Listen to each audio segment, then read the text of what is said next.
So wish you all a very good afternoon. क्या पढ़ेंगे आज? आज हम लोग पढ़ने वाले हैं टोटल इंटरनल रिफ्लेक्शन। थोड़ा थोड़ा आइडिया सबको रहेगा, लेकिन चलो यार डिटेल में शुरू करते हैं। Critical angle and total internal reflection. Okay, ध्यान दो होता क्या है। रिफ्रैक्शन पढ़ रहे हैं हम लोग, ये तो ध्यान में रखना ही है हमेशा। तो रिफ्रैक्शन का ये एक स्पेशल फिनोमिनन है, टोटल इंटरनल रिफ्लेक्शन। रिफ्रैक्शन का स्पेशल केस, रिफ्रैक्शन का स्पेशल फिनोमिनन, और इसके इतने एप्लीकेशंस है, बहुत सारे एप्लीकेशन। ओके, देखो यहां पे क्या होता है, ध्यान देना अच्छे से एकदम, everybody full focus. Okay, this is air, rather मैं इसको बोल देता हूं रेरर मीडियम। ओके, एंड मान लो बच्चों दिस इज वाटर, अभी के लिए वाटर, बेसिकली डेंसर मीडियम। ये है रेरर, ये है denser medium. When light travels from a denser to rarer medium, कुछ तो होता है। क्या होता है? देखो अभी तक हम सब कुछ क्या कर रहे थे, जनरली ये था एयर, ये था वाटर, एयर से वाटर में आ रहे थे। हमेशा हमने मोस्टली यही किया है, एयर से वाटर में, एयर से वाटर में। ओके, एयर से वाटर में जा रहे थे। अभी हम लोग कुछ उल्टा करेंगे। When you go from water to air, या rather denser medium to rarer medium, ध्यान देना, यहां देखो ये है normal. Okay, let's go from denser medium to rarer medium. This is incident ray, this is angle of incidence, है ना? तो ये लाइट ऐसे रिफ्रैक्ट होगा, this is angle of refraction. ये वाला एक डायग्राम, मान लो ये एंगल ऑफ इंसिडेंस है 20 degree. For example the angle of incidence is 20 degree. अब हम क्या करेंगे, इस एंगल ऑफ इंसिडेंस को इंक्रीज करेंगे। Yes, we will increase the angle of incidence. यहां ध्यान दो, यहां ध्यान दो। Okay, one second, one second. Okay, चलो ध्यान दो यहां पे। अब हम क्या बोल रहे हैं कि ये एंगल ऑफ इंसिडेंस को थोड़ा सा बढ़ा दो। फॉर एग्जाम्पल मान लो यहां पे 20 डिग्री था, फॉर एग्जाम्पल यहां पर था एंगल ऑफ इंसिडेंस 20 डिग्री। इसको थोड़ा सा बढ़ाएंगे हम, 40 डिग्री कर देते हैं। Let's say the angle of incidence is now 40 degree. तो जब एंगल ऑफ इंसिडेंस को थोड़ा सा बढ़ाया तो देखो क्या होता है, एंगल ऑफ रिफ्रैक्शन भी थोड़ा सा बढ़ जाता है। सी, this is the angle of refraction and the light will bend away from the normal. ये आया denser से rarer medium में and it will bend away from the normal. तो यहां पे मान लो angle of incidence is 40 degree. Okay, आप इसको वाटर मत कंसीडर करो, ग्लास बोल देते हैं हम, चलेगा? वाटर बोलो या ग्लास बोलो, कोई भी चलेगा, डेंसर होना चाहिए, है ना? इस एंगल ऑफ इंसिडेंस को मैं और थोड़ा सा बढ़ा देता हूं, एंगल ऑफ इंसिडेंस को थोड़ा सा और हम बढ़ा करके थोड़ा और बड़ा करते हैं। देखो तो फिर क्या होगा, मान लो मैं उसको 42 डिग्री कर देता हूं। I am just increasing it little, है ना? कितना बढ़ाया, एंगल ऑफ इंसिडेंस को मैंने कर दिया 42 degree.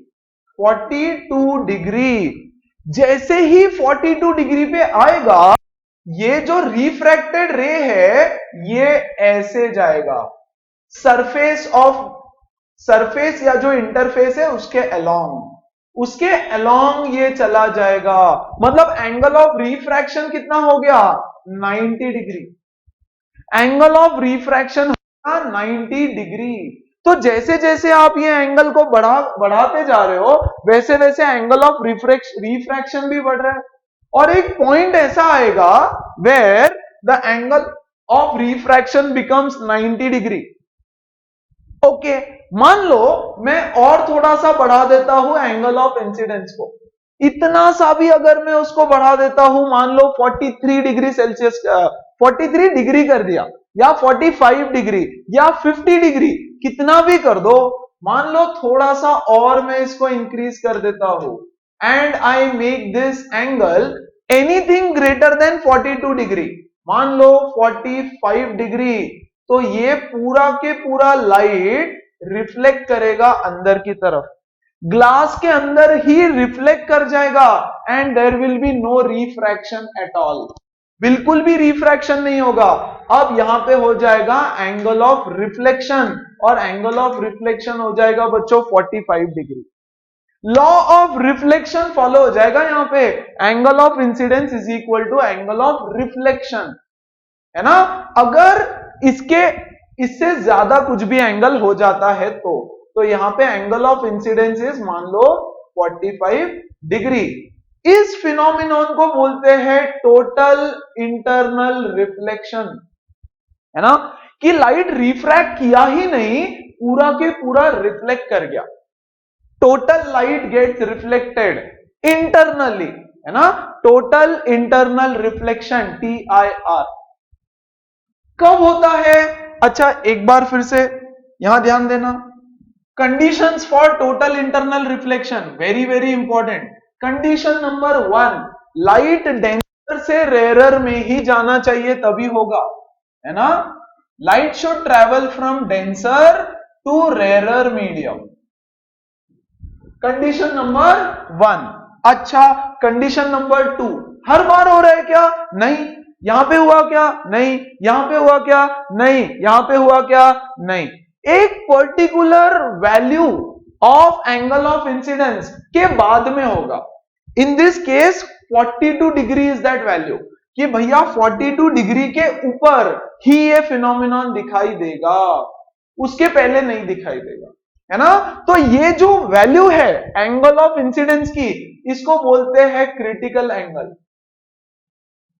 Critical angle, what is critical angle? It is that angle of incidence for which the angle of refraction is 90 degree, है ना। It is that value of angle of incidence। तो बच्चा critical angle क्या है? Critical angle is the angle of incidence। Critical angle C is nothing but the angle of incidence, कितना? 42 degree। In this case, what is critical angle? 42 degree। क्या है critical angle? It is that angle of incidence जहां पर angle of refraction 90 degree होता है, और refracted रे surface को ऐसे स्मूथली टच करते हुए जाता है, स्मूथली ग्रेज करते हुए जाता है, ग्रेज करते हुए, इसलिए इसको बोलते हैं ग्रेजिंग, ग्रेजिंग रिफ्रैक्शन। ग्रेजिंग मतलब टच करके जाता है, स्मूथली ग्रेज करके जाता है, hence it is called as grazing refraction. तो ग्रेजिंग रिफ्रैक्शन कब होगा? जब angle of incidence is equal to critical angle. Critical angle क्या है? It is that angle of incidence where the angle of refraction is 90 degree, और उसके बाद कोई भी value of angle of incidence के लिए it will be total internal reflection, है ना। तो पहला कंडीशन क्या है टोटल इंटरनल रिफ्लेक्शन का? कि भाई डेंसर से रेयरर में जाना चाहिए। Okay. Condition number 2, the angle of incidence, yes, angle of incidence should be greater than critical angle, should be greater than critical angle. What is critical angle? It is that angle of incidence. What is critical angle? It is that angle of incidence for which angle of refraction is 90 degree। Refraction का जो angle है वो 90 degree होता है, और ये तभी होता है जब लाइट डेंसर से रेयरर की तरफ ट्रैवल करेगा। और ये जो क्रिटिकल एंगल है ये गिवन पेयर ऑफ मीडिया के लिए फिक्स होता है।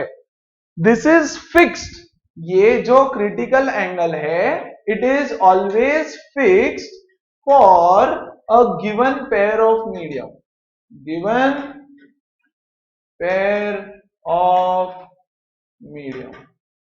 जैसे फॉर एग्जाम्पल ये वैल्यू आप याद भी रखो तो चलेगा, है ना। एयर ग्लास के लिए क्रिटिकल एंगल होता है 42 डिग्री। एयर और जो नॉर्मल ग्लास है, नॉर्मल ग्लास, यस, उसके लिए ये एंगल होता है 42 degree. So 42 degree is the critical angle for air glass का पेयर, जब लाइट ट्रेवल कर रहा है ग्लास से एयर के अंदर। वाटर से एयर के अंदर के लिए कुछ और रहेगा क्रिटिकल एंगल, तो क्रिटिकल एंगल डिफरेंट मीडिया के लिए डिफरेंट रहेगा। ओके, क्या सबको समझ में आया? कोई डाउट है? What is critical angle and what is total internal reflection? Yes, come on tell me. ठीक, तो क्रिटिकल एंगल का फॉर्मूला क्या है? ये तो कॉन्सेप्ट हो गया, खत्म है, खत्म। आज का पूरा सेशन अभी न्यूमेरिकल्स। अरे टॉपिक हो गया खत्म, टॉपिक में कुछ था ही नहीं, बस इतना समझना था। तो हम करेंगे बहुत सारे न्यूमेरिकल्स और फिर करेंगे इसके ढेर सारे एप्लीकेशंस। ओके, तो पहले कुछ कैलकुलेट कर लेते हैं यार। कंडीशंस इंपॉर्टेंट है, denser to rarer and angle of incidence should be greater than the critical angle. Okay, चलो ठीक है। What is the formula of critical angle? Critical angle का सिंपल सा फॉर्मूला होता है, मान लो दिस इज द सरफेस, ये है आपका डेंसर मीडियम और ये है आपका रेयरर मीडियम। ये लाइट रे यहां से आया incident, this is your normal, और यहां से रिफ्रैक्ट होके इधर चला गया। यस, ये क्या है आपका angle of incidence, this is your angle of incidence, this is your angle of refraction. तो हम क्या लिखते हैं यहां पे? हम क्या लिखते हैं? साइन आई। अच्छा, इसका रिफ्रैक्टिव इंडेक्स मान लो म्यू डी, डेंसर मीडियम है ना, तो इसको मैं बोल देता हूं म्यू डी, और इसका रिफ्रैक्टिव इंडेक्स मान लो म्यू आर, रेयरर मीडियम को मैं बोल रहा हूं mu r for rarer medium. Okay, तो हम क्या लिख सकते हैं? Mu d into sine i, mu d into sine i is equal to mu are into sine are, mu are into sine r. बहुत बढ़िया। What is sine I upon sine r? Sine I upon sine are is equal to, यहां ध्यान दो, ये आई है, i is that angle of incidence. Okay, sine I upon sine are is equal to mu rarer upon mu denser. Very good. अब critical angle कब होगा? जब इसके आगे की क्या स्टोरी, ये तो हमको पता ही था अभी तक। इसके आगे की स्टोरी ये है कि अच्छा, ये और ये एंगल ऑफ रिफ्रैक्शन कितना हो गया? 90 डिग्री, और एंगल ऑफ इंसिडेंस क्या हो गया? Critical angle. Angle of incidence is the critical angle in this case. तो चलो इस केस के लिए इसको मैं सॉल्व करता हूं, तो साइन आई के बदले can I write sine c, of course. Sine r के बदले can I write sine 90, very good, is equal to refractive index of rarer upon refractive index of denser medium. Sine 90 तो 1 होता है ना, तो sine C is equal to mu r upon mu d, and this is the formula for critical angle. Critical angle की value निकालना है तो आपको यह फॉर्मूला लगाना पड़ेगा। ओके, अगर रेयरर मीडियम, आपका जो रेयरर मीडियम है वो अगर एयर है, suppose if the rarer medium is air, है ना, तो हम शॉर्टकट में क्या लिख देंगे? Sine C is equal to rarer medium का रिफ्रैक्टिव इंडेक्स 1, एयर का refractive index 1 upon mu d, correct? So that comes sine C is equal to 1 by mu. Sin C is equal to 1 by mu.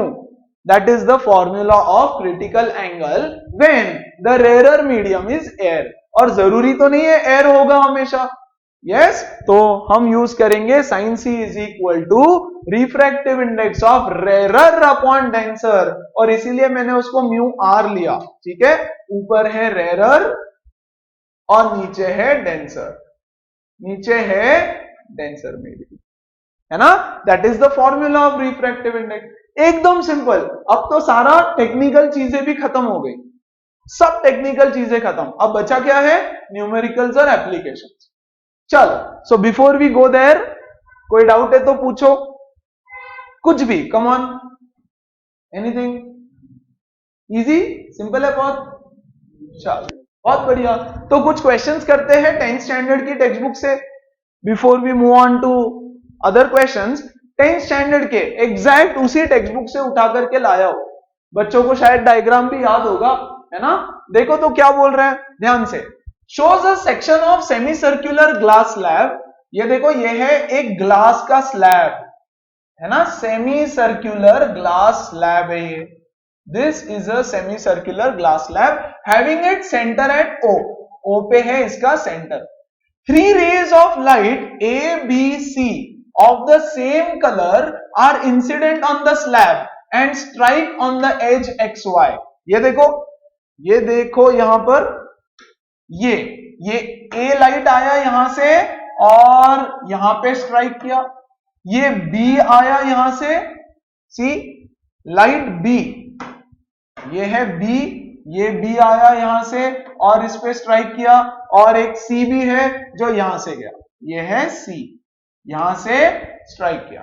Okay, at the point O light रे B suffers refraction along OB dash. ये देखो ये जो light रे B है ना, B ये वाला, ये जो B है ये ऐसे जा रहा है, यस, ग्रेजिंग रिफ्रैक्शन हो रहा है इसका, ग्रेजिंग रिफ्रैक्शन हो रहा है लाइट रे B का। Okay, now the question is, यहां पे क्वेश्चन नहीं है, मैं बता रहा हूं, question is complete the diagram for रे A एंड रे C। रे नंबर रे A जो है और C जो है उसका डायग्राम कंप्लीट करो।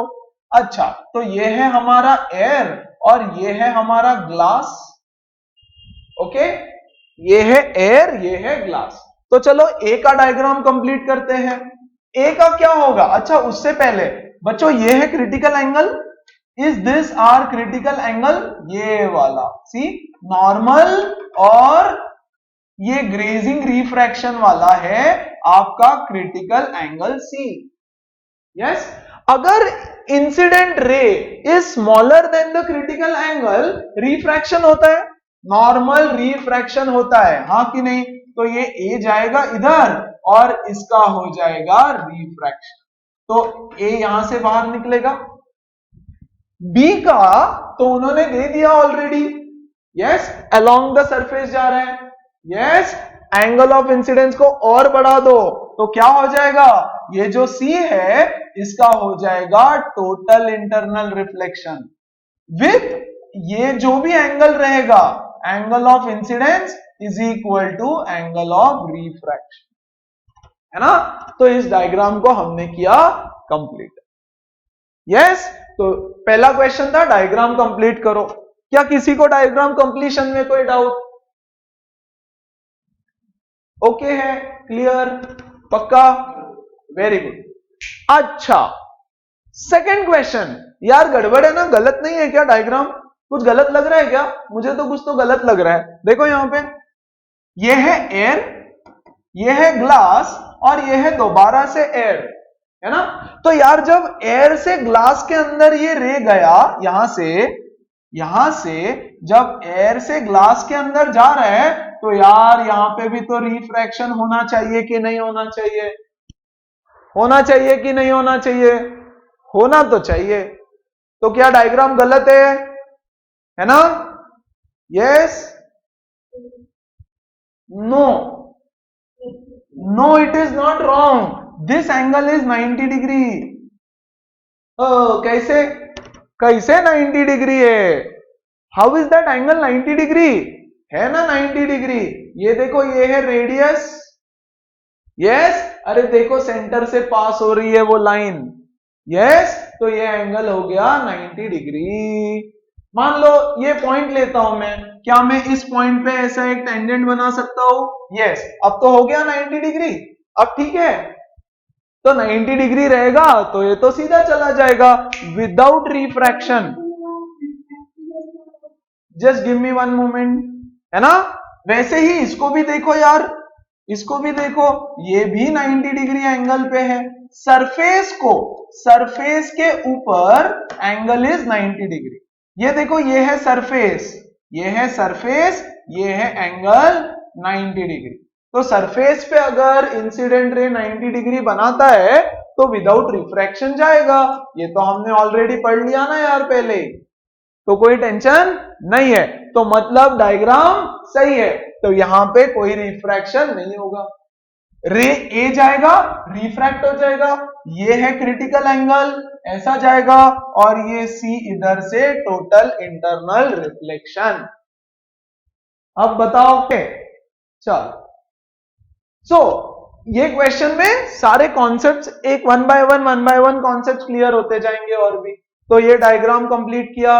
अच्छा look at this, show with the aid of a ray diagram, show with the aid of a ray diagram how a right isosceles prism, how a right angled isosceles prism can be used to invert the rays। वैसे तो हमको prisms पढ़ना है, लेकिन basic prism क्या होता है ये तो सबको पता है ना। वो बोल रहा है राइट एंगल्ड आइसोसेलेस प्रिज्म, यहां ध्यान देना, ये है एक राइट एंगल्ड आइसोसेलेस प्रिज्म, ठीक है। थोड़ा बड़ा बनाता हूं, थोड़ा बड़ा बनाता हूं। प्रिज्म ऐसा होता है ना, ट्रायंगुलर ग्लास स्लैब के जैसा, और ये है एक राइट एंगल्ड आइसोसेलेस प्रिज्म, मतलब ये 45 डिग्री और ये भी 45 डिग्री है ना। This is a right angled isosceles prism. भैया आप सीधा भी बना सकते हो, कोई टेंशन नहीं, ये लो। Okay, you can make a normal सीधा वाला प्रिज्म ऑल्सो, ठीक है। ये 90 डिग्री, ये 45 डिग्री और ये 45 डिग्री, फाइन। बोल रहा है कि एक रे डायग्राम बनाओ and how can I use this to invert the rays, rays को इन्वर्ट करने के लिए मैं इसको कैसे यूज कर सकता हूं। अब क्योंकि ये ग्लास का प्रिज्म है, मैं आपको बता रहा हूं कि इसका क्रिटिकल एंगल है 42 डिग्री, इसका क्रिटिकल एंगल है 42 डिग्री। ओके, तो फिर क्या करें, ध्यान से समझो धीरे धीरे। वंस अगेन 10th स्टैंडर्ड का क्वेश्चन है।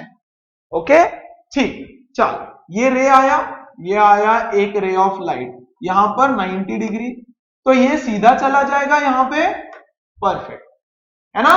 और ये है एयर, ये है ग्लास और ये है फिर से एयर। यहां से it is travelling from a denser to rarer medium, है ना। तो अब सारा हमको चेक करना पड़ेगा कि क्या होने वाला है। अच्छा, तो क्या मैं यहां पे एक नॉर्मल बना दूं, ये है नॉर्मल। बच्चा ये 45 डिग्री, तो ये 45 डिग्री, ये 90, तो ये भी 45 होगा। अगर ये 45 हुआ तो क्या ये भी 45 होगा, क्योंकि ये तो 90 डिग्री है, ये नॉर्मल के साथ 90 डिग्री, तो ये एंगल हो जाएगा 45 डिग्री।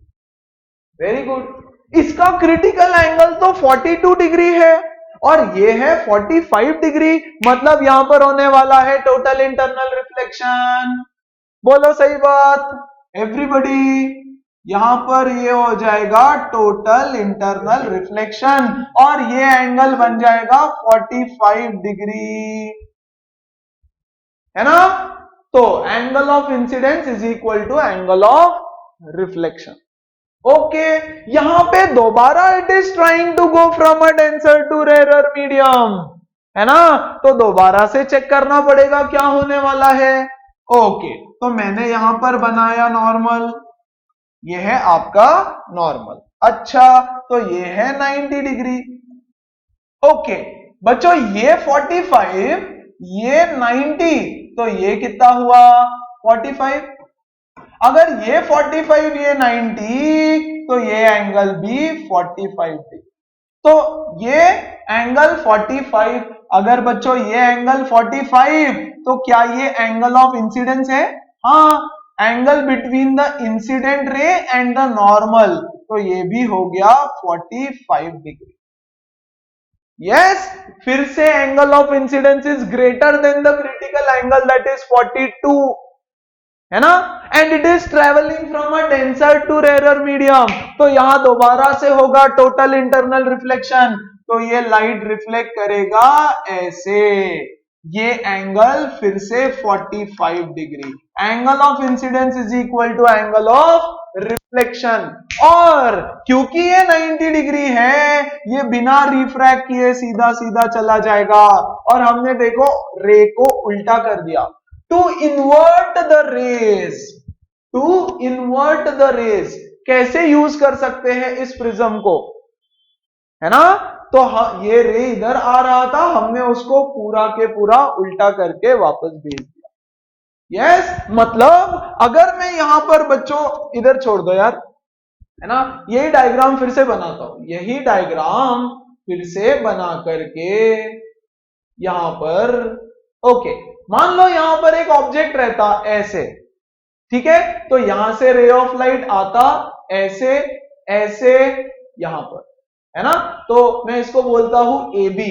तो ये ए पॉइंट कहां बनेगा, यहां पर ए डैश, ठीक है। ये बी से रे आया, ये आया बी से रे इधर इधर और ऐसे, this is my point b dash.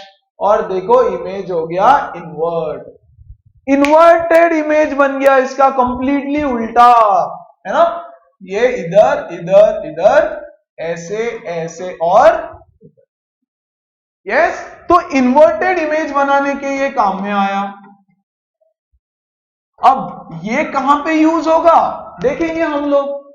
Yes, जैसे अभी तो प्रिज्म्स पढ़ना है, फिर उसके बाद लेंसेस पढ़ना है, फिर उसके बाद में हमको पढ़ना है टेलीस्कोप, उसके बाद में टेलीस्कोप, माइक्रोस्कोप, बाइनोकुलर्स, इन सब चीजों में ये कैसे यूज होगा ये भी पढ़ेंगे हम लोग। ओके, तो फिलहाल के लिए ये याद रखना कि हाँ यार, ये ना शायद बाइनोकुलर्स में यूज हो सकता है, शायद टेलीस्कोप में यूज हो सकता है, शायद, है ना। हम पढ़ेंगे कि किस में क्या यूज होगा और क्यों यूज होगा और कैसे यूज होगा। तो यहां पे ये हो गया इन्वर्टेड इमेज फॉर्म करने के लिए। यस, तो that is total internal reflection. देखो क्या बोल रहा है, how should the rays fall on the prism. ये देखो, द रेज शुड फॉल ऐसे 90 डिग्री टू द प्रिज्म, है ना, तभी तो अंदर सही सीधा सीधा जाएगा। आप इसको अगर ऐसे डाल दोगे ये रेज को ऐसे, तो इन्वर्ट होके नहीं आने वाला, है ना, क्योंकि यहां पे होने वाला है पहला रिफ्रैक्शन और कुछ तो चलेगा। तो कैसे इंसिडेंट करना पड़ेगा उसको इंसिडेंट करना पड़ेगा ऐसे 90 डिग्री टू द बेस। ये बेस है ना प्रिज्म का, इसको 90 डिग्री पे डाल दिया। Which phenomenon is responsible for this action of prism? Total internal reflection is the phenomenon that is responsible. What is the nature of the image in relation to the object? It is inverted. Nature कैसा है, inverted है। Size कैसा है, same size, size तो same है भैया, but सिर्फ उल्टा कर दिया, है ना। साइज देख लो, दिख भी रहा है सेम ऑलमोस्ट, गंदा डायग्राम बनाया फिर भी दिख रहा है सेम, तो साइज सेम रहेगा but it will be an inverted image. ये था एक बहुत बेसिक से question. In fact trust me on this guys, ये क्वेश्चन डिफिकल्ट है ना। हम जो इस क्लास के क्वेश्चंस करने वाले हैं ऑन टोटल इंटरनल रिफ्लेक्शन, इससे तो इजी रहेगा, बेसिक कैलकुलेशन रहेगा, एकदम बच्चों वाला, सिंपल वाला। ठीक है, आगे बढ़ते हैं, कोई डाउट है तो पूछो। ओके, कंप्लीट दिस रे डायग्राम। कुछ तो दे रखा है, मैं आपको बोल रहा हूं इसका क्रिटिकल एंगल है 42 degree. Okay, 42 degree is the critical angle. ये ग्लास का, ये है एयर, ये है ग्लास, ये है फिर से एयर, और बच्चों ये है फिर से ग्लास। ओके, बोल रहे हैं कंप्लीट द डायग्राम, और कैसा इमेज बनेगा बताओ। ठीक है, चलो, तो अभी मैं ना एंगल्स नहीं बनाऊंगा, आई बिलीव आपको एंगल्स अब समझ में आ गए कैसे निकालना है, फिर भी चलो एक दो जगह पे बना। ये रे ऑफ लाइट गया, पहला वाला इसको लेते हैं, दिस रे ऑफ लाइट, ये 90 डिग्री, तो विदाउट रिफ्रैक्शन अंदर घुस जाएगा। ठीक है, यहां पर दे रखा है ये 90 डिग्री। ओके, आइसोसेलेस प्रिज्म है, दोनों आइसोसेलेस प्रिज्म है। ओके, तो यहां पर क्या होगा देखो, ये 45, तो ये भी 45, ये 45, तो ये भी 45, तो एंगल ऑफ इंसिडेंस हो गया 45 डिग्री। 45 डिग्री हो गया, क्रिटिकल एंगल है 42, तो यहां हो जाएगा टोटल इंटरनल रिफ्लेक्शन।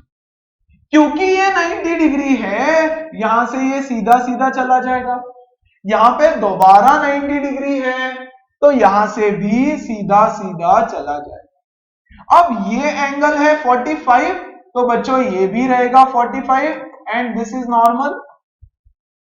ओके, तो ये है 90 डिग्री, तो ये भी हो जाएगा 45। और क्योंकि 45 is the angle of incidence, incident ray और नॉर्मल के बीच का एंगल, क्रिटिकल एंगल इज 42, मतलब टोटल इंटरनल रिफ्लेक्शन होने वाला है, और ये जाएगा ऐसे बाहर, है ना, 90 डिग्री एंगल, तो ये 45 डिग्री, और ये 90 डिग्री है, तो विदाउट रिफ्रैक्शन निकल जाएगा। दूसरा वाला रे, दूसरे वाले रे को देखो जरा, ये यहां से जाएगा ऐसे और यहां निकलेगा ऐसे। अच्छा, इमेज को देखते हैं जरा। मान लो दिस इज योर ऑब्जेक्ट, ऐसे, this is your object AB, AB is your object. तो ये A कहां पहुंचा? A पहुंचा यहां पे, A पहुंचा यहां पे, B कहां पहुंचा? B पहुंचा यहां पे, है ना। तो ऐसे के ऐसा इमेज बन गया, exactly same, yes, same image बन गया, उसको थोड़ा सा शिफ्ट करा दिया। Okay guys, this is the arrangement use in binoculars. क्यों, क्या, कब, कहां, कैसे फिलहाल छोड़ दो, बट ऐसे कुछ अरेंजमेंट यूज होता है, ऐसे मान लो। ओके, ऐसे बनेगा आपका सेकंड वाला इमेज, है ना। So I hope you guys are understanding कि टोटल इंटरनल रिफ्लेक्शन कैसे वर्क कर रहे हैं, है ना। और अगर ये क्लियर है तो अब बढ़ते हैं अगले सवाल पे। ये भी आपके 10th स्टैंडर्ड की बुक से है। अरे क्योंकि सेम टू सेम क्वेश्चन इस बार भी दोबारा है, मैं तो सिर्फ ये बता रहा हूं कि ये सब सीख चुके 10th क्लास में ऑलरेडी। सो एक काम करेंगे अभी सब लोग, I want you to try this question now, come on do it, that's it, time off. Look here, see the critical angle for this equilateral equiangular prism, सबसे important, this is an equiangular prism shown in figure and the critical angle is 60 degree दे रखा है, see the critical angle is 60 degree, a ray of light incident वगैरह वगैरह वगैरह। आपको क्या बोल रहा है, draw the path of the incident ray on the side AB, yes, which travels along DE, ये देखो which travels along DE, ये ऐसे ट्रेवल किया, and also the path which the ray DE travels from the point E onwards, E के आगे किधर जाएगा। अच्छा देखो यहां, ये इधर से आया, सी 90 डिग्री है ना, तो ये सीधा आया होगा इधर से, ऐसे ऐसे सीधा आया होगा, वेरी गुड। ये है 60 डिग्री, गिवन है कि equi angular prism, as it is an equiangular prism 60 60 60, ठीक है। ये है 90 डिग्री, बहुत बढ़िया, तो यार ये कितना हो जाएगा 30, this angle is 30, very good. ये 30 डिग्री है और ये पूरा एंगल उन्होंने दे रखा है 150, ठीक है। अब देखो यहां पे बच्चों, this is the normal at the surface, surface पे इस पॉइंट पे नॉर्मल बनाया, है ना, ये होगा 90 डिग्री, ये वाला एंगल 90 डिग्री। अगर ये 90 डिग्री तो इंसिडेंट एंगल कितना हो गया 60 degree, incident angle is 60 degree, once again ये पूरा 90 डिग्री, यस, इसमें से ये 30 है तो ये हो जाएगा 60, मतलब angle of incidence is equal to 60 degree. और यार आपका क्रिटिकल एंगल भी 60 डिग्री है, क्रिटिकल एंगल भी 60 डिग्री है, तो क्या ग्रेजिंग इमर्जेंस हो जाएगा, यस, इस सरफेस से ऐसे ग्रेजिंग इमर्जेंस होगा। क्लियर है सब लोगों को, इस तरह से यहां से लाइट बाहर निकलेगा, दैट्स इट, यही पूछा था। लेकिन हमेशा याद रखना गाइस, इसमें भी पिछले क्वेश्चन में भी सब जगह पे पार्शियल रिफ्रैक्शन और पार्शियल रिफ्लेक्शन होता है, हम लोग सिर्फ रिफ्रैक्शन कंसीडर कर रहे हैं, ठीक है ना। थोड़ा सा लाइट रिफ्लेक्ट भी होगा अंदर, है ना, थोड़ा सा लाइट अंदर के अंदर रिफ्लेक्ट भी होता है ऐसे, बट उसको हम इग्नोर करते हैं। हमने स्टार्टिंग में ही बोला 5% वगैरह रहेगा, छोड़ दो। ओके, सो जब रिफ्रैक्शन हो रहा है तो यहां पर भी थोड़ा रिफ्लेक्शन है। ओके, चलो एक और क्वेश्चन देता हूं। लुक एट दिस क्वेश्चन, क्या बोल रहा है देखो तो जरा।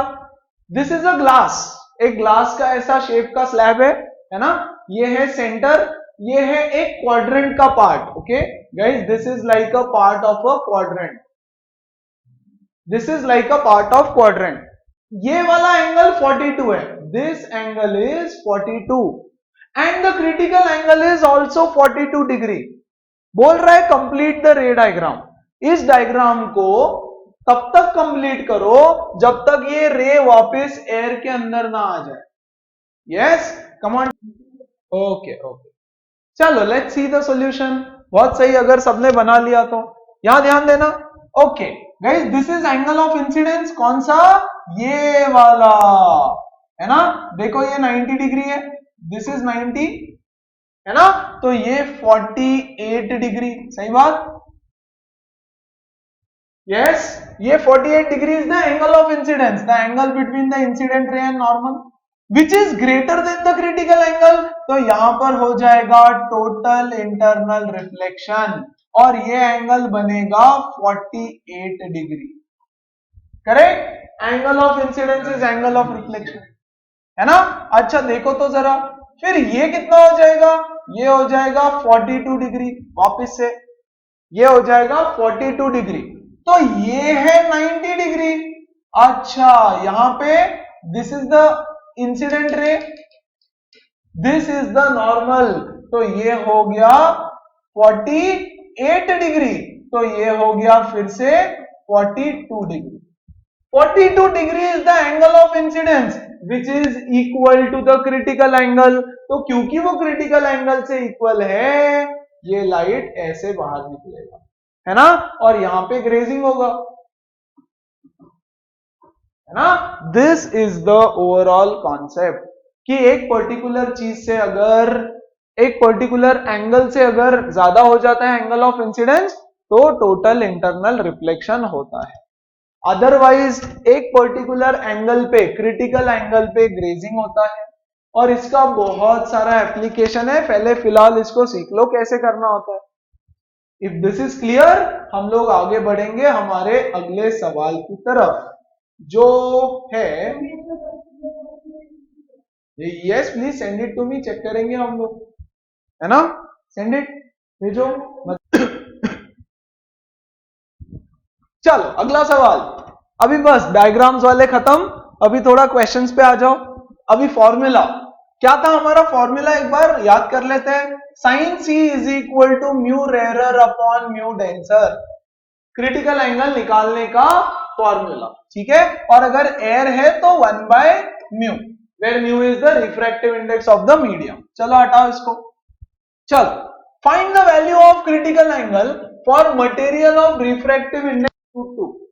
गिवन नहीं है, मतलब एयर के साथ ही रहेगा। Okay, so sine C is equal to 1/μ, खत्म। Sine C is equal to 1/√2, तो C is equal to 45 degree. So critical angle is 45 degree. एकदम बच्चों वाला सवाल, अगला वाला, calculate the speed of light in a medium whose critical angle is 30।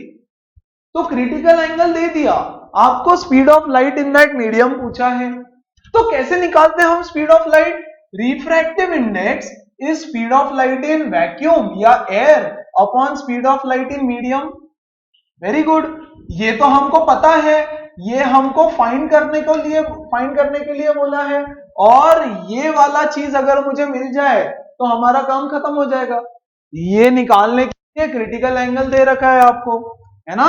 Sign C is equal to 1/μ, sine 30 is 1/μ, sin 30 is half, is 1/μ, mu is equal to 2, mu is equal to 2, खत्म हो गया। फिर 2 is equal to 3 into 10 raised to 8 divided by velocity in the medium। Velocity of light in medium is 1.5 into 10 raised to 8 metre पर second. एकदम simple है ना, clear है, easy, एकदम इजी। अगर ये सही में समझा है तो फटाक से ये निकाल के बताओ, यहां ध्यान दो। Very simple question, speed of light in ice is given, speed of light in ice is 2.3 into 10 raised to 8, what is the index of refraction, है ना, तो mu is equal to speed of light in air upon speed of light in ice, तो कितना हो जाएगा 3 into 10 raised to 8 upon 2.3 into 10 raised to 8, इसको cut करो जो भी आएगा यार 3 upon 2.3, यस 3 upon 2.3, तो ये 1 पॉइंट कुछ तो आएगा, जो भी आएगा, वेरी सिंपल है, वेरी सिंपल। और फिर बोल रहा है what is the critical angle, तो sine C is equal to 1 by mu, correct, which is equal to 1 upon this value that is 30 by 23, तो C is equal to sine inverse of 23 by 30 which is nothing but sine inverse of 0 point जो भी आएगा। इतना calculation तो आप लोग कर लेना यार प्लीज, है ना, एकदम सा सिंपल सा लड्डू सा सवाल। आगे बढ़ते हैं अगले सवाल की तरफ। Calculate the critical angle of glass air surface if a ray of light which is incident in air on the glass surface is deviated through 15 degree when angle of incidence is 45, angle of incidence 45 है, निकालना क्या है critical angle. अच्छा क्या given है देखो तो जरा, कौन कौन है, air glass, air and glass, ठीक है, और गाइस क्या गिवन है, when the angle of incidence is 45 and it is incident in air, मतलब एयर से आ रहा है एंगल ऑफ इंसिडेंस, ये आया एंगल ऑफ इंसिडेंस एयर से and this angle is 45 degree and it deviates through 15 degree, मतलब देखो एक्चुअली ऐसे जाना चाहिए था, ऐसे जाना चाहिए था, लेकिन ऐसे जाना चाहिए था, लेकिन 15 डिग्री से डेविएट हो गया, लेकिन 15 डिग्री से डेविएट हो गया, it has been deviated by 15 degrees, तो एंगल ऑफ रिफ्रैक्शन क्या होगा, ये है angle of refraction, this is angle of refraction, this is 45 degree, 45 minus 15 is equal to 30 degree, 30 degree is the angle of refraction. अगर 30 degree angle of refraction है तो क्या मैं इससे म्यू निकाल सकता हूं, mu is equal to sine I upon sine R for glass, very good, sine I क्या है, साइन 45 अपॉन sine 30, 45 is 1 by root 2 and sin 30 is half, सही है ना, व्हाट इज साइन 30, हाफ, खत्म हो गया, तो ये क्या हो जाएगा 2 by root 2 which is nothing but root 2 into root 2 upon root 2, ये कटा root 2। What is the refractive index of this glass, the refractive index of glass is root 2, है ना। अब हम निकाल सकते हैं क्रिटिकल एंगल, क्योंकि अब हमको रिफ्रैक्टिव पता है, so critical angle sine C is equal to 1 by mu, तो sine C is equal to 1 upon root 2, C is equal to 45 degree, so the critical is 45 degree, है ना। मतलब अगर ये नीचे से ऊपर जाता, अगर ये नीचे से ऊपर 45 पे जाता तो ये ऐसे चला जाता, क्योंकि क्रिटिकल एंगल 45 है। वो समझ में आई सबके, कैलकुलेशन उल्टा है, उन्होंने क्वेश्चन उल्टा दिया है, क्योंकि हमको तो म्यू निकालना था, म्यू तो कैसे भी निकालो, आप म्यू ऐसे निकालो या ऐसे निकालो, एक ही बात है, फर्क नहीं पड़ता उससे, हमको तो बस म्यू निकालना था, तो म्यू निकालने के लिए कुछ कंडीशन दे दिया, खत्म, इजी। वो रे डायग्राम से भी इजी क्वेश्चन है, to be very frank, actually है, कुछ ही नहीं है, एक फॉर्मूला है, सब कुछ आता है बेसिकली हमको, है ना। चलो अगर ये क्लियर है तो आगे बढ़े हम लोग। ठीक, चलो तो फिर अगला सवाल देखो। If the refractive index of glass is 2, अच्छा refractive index of glass is 2, तो म्यू की वैल्यू 2 दे दी। Find the refractive index of a liquid, कोई तो लिक्विड है उसका रिफ्रैक्टिव इंडेक्स निकालो। If the ray strikes normally to an equilateral prism, अच्छा also find the critical angle and the path of the emergent. क्या question है? There is an equilateral prism, glass का है ऑब्वियसली, दे रखा है सी, तो मैं ले लेता हूं एक इक्विलैटरल प्रिज्म। तो ये एंगल है 60, ये एंगल है 60 और ये भी एंगल है 60। Okay, find the refractive index of the liquid, मतलब ये प्रिज्म किसी तो लिक्विड के अंदर रखा है, ये प्रिज्म किसी तो लिक्विड के अंदर रखा है, हमको नहीं पता कौन सा लिक्विड है भाई।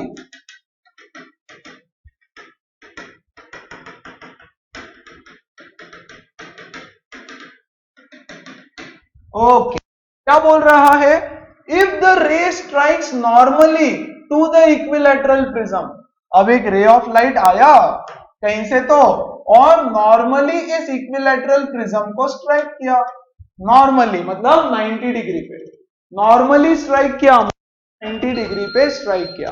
आपको पूछ क्या रहा है? Find the refractive index of the liquid. इसका रिफ्रैक्टिव इंडेक्स पता है क्या? हाँ 2 पता है, इसका रिफ्रैक्टिव इंडेक्स है 2 और इसका रिफ्रैक्टिव इंडेक्स ये जो लिक्विड है ये आपको ढूंढना है। चलो कोशिश करो, ट्राई करके बताओ, नॉनसेंस। चलो ध्यान दो, ओके ध्यान दो, यहां पे बहुत सिंपल सॉल्यूशन है यार। चल सबसे पहले ये 90 डिग्री पे इंसिडेंट है, वेरी गुड, तो ये यहां से सीधा जाएगा यहां पे, तो ये एंगल कितना? 90 डिग्री, तो ये एंगल कितना? 30 डिग्री, वेरी गुड। अब यहां पे क्या होगा मुझको नहीं पता, यहां पे क्या होगा हमको नहीं पता फिलहाल, कि भाई ग्रेजिंग होगा या रिफ्रैक्ट होगा या व्हाटएवर होगा, लेकिन ये सरफेस के ऊपर, और दिस पर्टिकुलर सरफेस, मान लो इसको मैं ए बी नाम देता हूं, ए बी सरफेस पे यहां देखो जरा, ये 90 डिग्री है, how much is the angle of incidence? 60 degree, how much is the angle of incidence? 60 degree. तो ए बी सरफेस की कहानी, ए बी सरफेस पे क्या मैं बोल सकता हूं, क्या मैं बोल सकता हूं mu I into sine i is equal to mu are into sine are, mu I into sine i is equal mu are into sine r. क्या ये चीज सब लोगों के लिए क्लियर है कि इस सरफेस पे ये वाला रूल तो हम लगा ही देंगे? एवरीवन? यस, ओके, यहां ध्यान दो, यहां ध्यान दो, ओके चलो राइट। तो अब यहां से जाएगा किधर वो ray? How can we find out? अच्छा इसमें से मुझे क्या क्या पता है? क्या मुझे म्यू आई पता है? सी, रिफ्रैक्टिव इंडेक्स ऑफ ग्लास पता है, कितना है? 2। क्या मुझे साइन आई पता है? हाँ पता है, कितना है? साइन 60 इज इक्वल टू, क्या मुझे म्यू आर पता है? रिफ्रैक्टिव इंडेक्स, आर मतलब किसका है? रिफ्रैक्शन वाला, है ना, तो ये लिक्विड का, तो ये आर के बदले में एल लिख दो क्या? म्यू ऑफ एल, तो म्यू ऑफ एल नहीं पता और साइन आर भी नहीं पता, साइन आर भी नहीं पता। ओके ओके, मान लो कि ये डेंसर से रेयरर में जा रहा होगा अगर, अच्छा चलो ठीक है, इसका मुझे म्यू नहीं पता, इसका म्यू एल, ये लिख दिया था मैंने ऑलरेडी, म्यू एल नहीं पता। Can I find the critical angle at this point? Can I find the critical angle at this point? Why? यार ये ग्लास है, ये लिक्विड है, ये ग्लास है, ये लिक्विड है, तो डेंसर से रेयरर ही जा रहा होगा, है ना। देखो यहां पर refractive index of glass is 2, refractive index of liquid if the ray strikes normally to this find the critical angle and path of emergent ray. यार क्रिटिकल एंगल पूछा ही है। क्रिटिकल एंगल कब होता है? जब डेंसर से रेरर में जाता है ना, जब डेंसर से रेरर में जाता है। तो can I say sine C is equal to 1/2, sine C is equal to 1/2 चलेगा क्या? वाई 1/2? अरे ये डेंसर है ना हमारा, है ना, तो डेंसर से रेरर के अंदर वो जा रहा होगा। ओके यहां ध्यान दो, figure, listen, figure was already given, हमने फिगर बनाया ना, बट ये फिगर ऑलरेडी गिवन है। The question has figure given, सिर्फ क्वेश्चन कॉपी किया मैंने, फिगर भी गिवन है, और फिगर में ऐसा गिवन है। सी हियर, यहां ध्यान दे दो प्लीज, सिर्फ एक छोटी सी चीज गिवन थी फिगर में। The figure is drawn like this and the figure is drawn like this and the figure is drawn like this, that's it. इतना फिगर आपको क्वेश्चन में दे रखा है। This is an equilateral prism, so that information was missing, जिसकी वजह से वो हो नहीं रहा था। अभी देख लो, ये 60 डिग्री, यस, ये 90 डिग्री, ये वाला 30 डिग्री, और ये वाला हो गया 90 डिग्री। ओके, अभी इस सरफेस को ले लो AC, for this surface AC, इसका है mu which is given as 2, इसका है mu of the given liquid. तो इस सरफेस के लिए हम रूल लगाएंगे, mu I into sine i is equal to mu are into sine r. और इस सरफेस पे हो रहा है ग्रेजिंग, इस सरफेस पे वो ग्रेज करके जा रहा है, मतलब यहां पर आर की वैल्यू 90 डिग्री ऑलरेडी दे रखी है। यस, तो लगा दो फिर, yes, this angle become 60 degree. So जब ये इंसिडेंट 60 डिग्री है, यहां पर ग्रेजिंग हो गया, है ना। उन्होंने क्या बोला है? Find the path of the final emergent रे।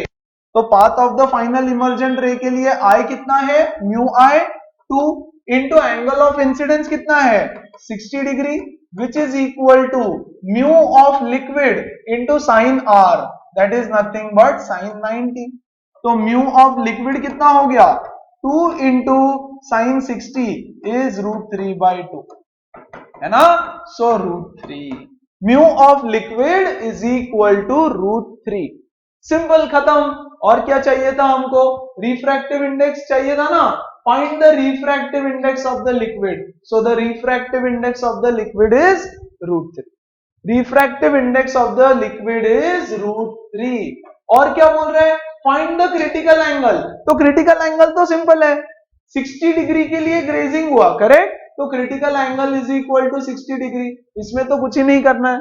And path of the final emergent रे, वो तो ऑलरेडी गिवन था, ये तो क्यों पूछा है पता नहीं, पागल। Okay, path of the final emergent रे is already given in the diagram, है ना, तो कुछ भी नहीं करना है, वो तो ऑलरेडी गिवन है, डायग्राम में ही दिखा रखा था, ये पाथ ऐसा ऑलरेडी दे रखा था। सो critical angle is 60 degree and refractive index of the liquid is √3।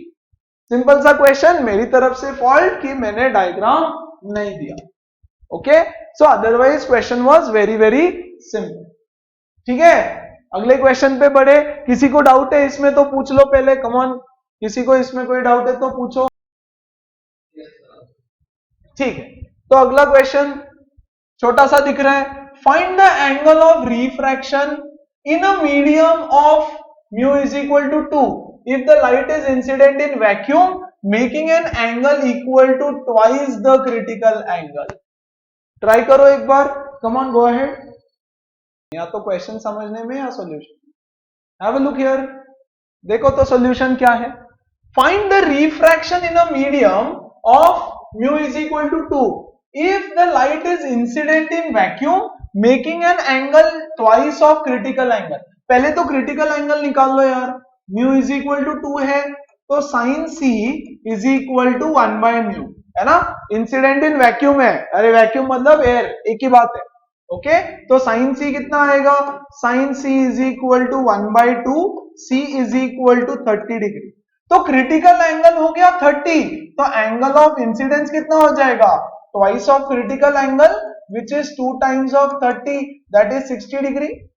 See, if the light incident in vacuum making an angle twice equal to the critical angle, मतलब angle of incidence ये है, और vacuum या फिर air में incident है और ये है आपका मीडियम, ये आया incident ray making an angle of 60 degree और ये रिफ्रैक्ट होगा, आपको एंगल ऑफ रिफ्रैक्शन निकालना है। ये तो बहुत ही सिंपल हो गया। Yes, mu I into sine I equal to mu are into sine R. Yes, mu I कितना है 1, म्यू आई वैक्यूम है, एयर है, वैक्यूम है, एक ही बात है, 1 into sine 60 is equal to mu are into sine are. Mu R कितना है हमारा 2 into sine R. Yes, this is √3/2 और ये 2 इधर आ जाएगा तो 1/2 into sine are, sorry equal to sine R. तो यहां से बच्चों sine are is equal to √3/4, R is equal to sin inverse of √3/4. This is your angle of refraction. एकदम सिंपल यार, क्रिटिकल एंगल निकाला, incidence is double of critical angle और आगे ऐसे बोला है। क्लियर है सबको? कोई डाउट है किसी को इसमें? एकदम सिंपल। क्या मिस्टेक किया देखो, आगे बढ़े। So question, let's move ahead on to the next question. An isotropic point source is placed at a depth h below the water surface. Okay, चल क्वेश्चन समझाने से पहले मैं आपको कुछ समझा देता हूं concept. This is called as circle of illuminance. Tension नहीं, यहां देखो, ये है पानी, पानी हो या कुछ भी, पानी हो या कुछ भी हो, थोड़ा सा अपना इमेजिनेशन भी स्ट्रांग रखना। ये है पानी, मान लो ये पानी में आपने यहां पर रख दिया एक बल्ब, एक लाइट का बल्ब रख दिया यहां पर, तो ये लाइट बल्ब से सारे डायरेक्शंस में लाइट निकलेगा ऐसे। It will go in all directions guys, all direction 360 degree, 360 degree में लाइट जाएगा। अज्यूम करो कि एक बहुत बड़ा बॉल है, बहुत बड़ा बॉल होता है ना, बड़ा वाला, कौन सा, वो पानी के ऊपर बॉल रखते हैं, उसके अंदर जाके वाटर के ऊपर वॉकिंग करते हैं। What is it called as? I don't know यार, जो भी बॉल है यार, यस आई डोंट नो क्या गेम है ना। तो वैसा बड़ा वाला बॉल है और उसके बीच में सेंटर में ना एक लाइट रख दिया, तो वो लाइट ऑल डायरेक्शंस में अपना लाइट स्प्रेड करेगा। वो जो बल्ब है वो ऑल डायरेक्शंस में अपना लाइट स्प्रे करेगा, मतलब वो लाइट का ऐसे स्फीयर बनेगा एक, हाँ कि नहीं? ये जो भी लाइट सेंटर में रखोगे उसका ऐसा स्फीयर बनेगा, मतलब the light is going in all direction 360 degree. बहुत बढ़िया। तो वैसे ही अगर पानी के अंदर में यहां पर एक लाइट रख दूं तो उसका 360 डिग्री लाइट जाएगा, सब तरफ लाइट जाएगा ऐसे, है ना। तो पानी के अंदर एक लाइट का ऐसे सर्कल बनेगा, जहां तक भी लाइट जा सकता है वहां तक लाइट का ऐसे एक पूरा स्फीयर बनेगा, हाँ कि नहीं? क्योंकि लाइट तो 360 डिग्री जा रहा है। वेरी गुड, है ना। आई होप इमेजिन कर पा रहे हो। अगर नहीं हो रहा है इमेजिन तो बोलो, मैं कोई और एग्जांपल दूंगा।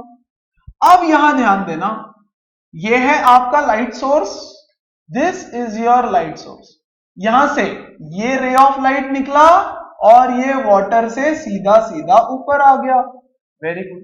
ये रे ऑफ लाइट निकला, ये वाटर से रिफ्रैक्ट हो गया, ये रे ऑफ लाइट निकला, ये ऐसे रिफ्रैक्ट हो गया, ये रे ऑफ लाइट निकला और ये ऐसे इधर चला गया, ग्रेजिंग हो गया उसका। कहीं ना कहीं तो ग्रेजिंग होगा डेंसर से रेयरर में जाते वक्त। Very good. और उसके बाद ये जो लाइट रे निकलेगा ये तो अंदर के अंदर रिफ्लेक्ट हो जाएगा, अंदर रिफ्लेक्ट। Very good. ऐसे इधर भी देखो, ये लाइट रे निकलेगा, रिफ्रैक्ट करेगा, ये लाइट रे निकलेगा, रिफ्रैक्ट करेगा। एक पॉइंट आएगा गाइस कि एंगल ऑफ इंसिडेंस ऐसा कुछ हो जाएगा कि यहां से ग्रेजिंग हो जाएगा। सी यार यहाँ पे एंगल ऑफ इंसिडेंस बढ़ रहा है कि नहीं? Look at this angle of incidence, look at this angle of incidence, look at this angle of incidence. छोटा बड़ा बड़ा, तो एंगल ऑफ इंसिडेंस बड़ा बड़ा होते जा रहा है। इसके बाद look at this angle of incidence, और बड़ा, तो यहां पर तो टोटल इंटरनल रिफ्लेक्शन हो जाएगा। ओके, तो कितना लाइट बाहर आ रहा है? कितना लाइट बाहर आ रहा है? यहां से यहां तक का सारा लाइट बाहर आ रहा है। यस, अगर आप ऊपर से देखोगे इसको, अगर आप इसको ऊपर से देखोगे तो आपको यहां पर लाइट का एक सर्कल दिखाई देगा वाटर के सरफेस के ऊपर। कैसा? ऐसा, है ना? मान लो ये वाटर का सरफेस है, देखो गाइस यहां पे आपको एक ऐसा वाटर का सर्कल दिखाई देगा top. Have a look here. मान लो आप पानी के नीचे से देख रहे हो, बल्ब लगाया हुआ है, आप देख रहे हो, तो वाटर के सरफेस पे आपको ऐसा लाइट का एक सर्कल दिखाई देगा। सर्कल क्यों दिखाई देगा? क्योंकि भैया मैं बोल रहा हूं ना 3D में है, ऐसा स्फीयर है पूरा, है ना? तो जब सारे डायरेक्शन से ऐसे कोन की तरह लाइट बाहर आएगा, कोन, है ना? ये ऐसा एक कोन बनेगा यहां पे, पूरा कोन, और सरफेस पे बनेगा एक सर्कल, और इस सर्कल को बोलेंगे सर्कल ऑफ इल्यूमिनेंस, है ना? इस पे बेस्ड है ये क्वेश्चन। क्या आपको ये चीज समझी और क्या आपको ये विजुअलाइज हो रहा है कि हाँ यार ऊपर में मुझे एक सर्कल दिखाई देगा? कम ऑन एवरीबॉडी, अगर ये समझा तो आगे का समझ में आएगा, अदरवाइज कुछ नहीं। क्या ये चीज क्लियर है everyone? Very good, very good, very good. अच्छा, आ जाओ फिर यहां पे। अब देखो क्या क्वेश्चन है। A point source is placed at a depth h below the water surface.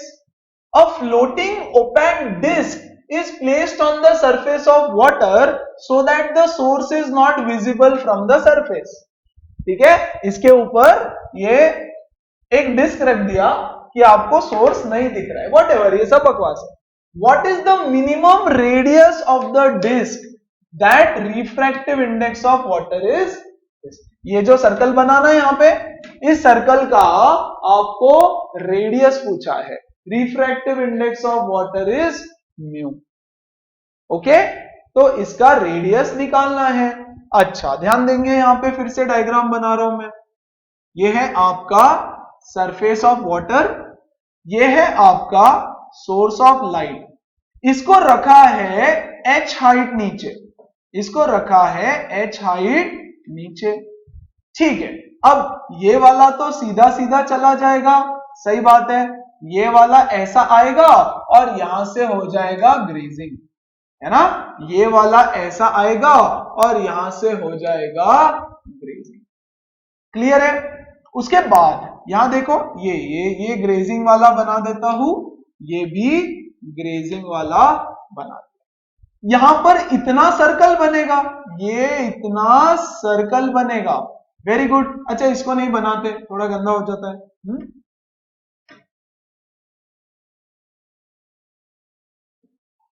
तो क्या ये रेडियस हो गया सर्कल का, इतना पार्ट?